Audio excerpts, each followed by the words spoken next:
പ്രപഞ്ചനാഥൻ നമുക്ക് നൽകാൻ ആഗ്രഹിക്കുന്ന അനശ്വര സമ്മാനമാണ് സ്വർഗം എന്ന സമൃദ്ധിയുടെ ലോകം. ആ മഹത്തായ സ്ഥാനം ലഭിക്കാനാണ് ഭയഭക്തി ബഹുമാനത്തോടെ നമ്മൾ സുജൂദ് ചെയ്യുന്നത്. ആ സുന്ദര ലോകത്തിലെ സുവർണ നിമിഷങ്ങളെക്കുറിച്ച് സമദ് പാടുന്നു.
നഖമതിയെരിയുന്ന കനലതുപോലെ നവരത്നം പതിച്ചുള്ള വളകളമേലെ നടുവടി ഒളിവിലവതിയുടെ ചേലെ ആകമോഹം നിറഞ്ഞു കാത്തിരിക്കുന്നുണ്ടേ.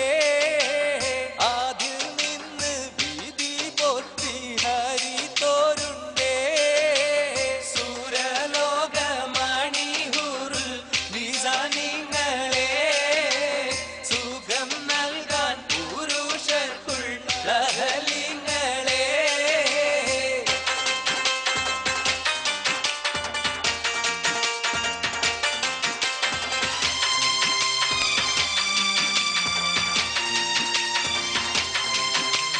ചികം വച്ച നിറ പോലെ കൊതിച്ചവരാലും ജയബെരി മുഴക്കിക്കൊണ്ടടുത്തവരാ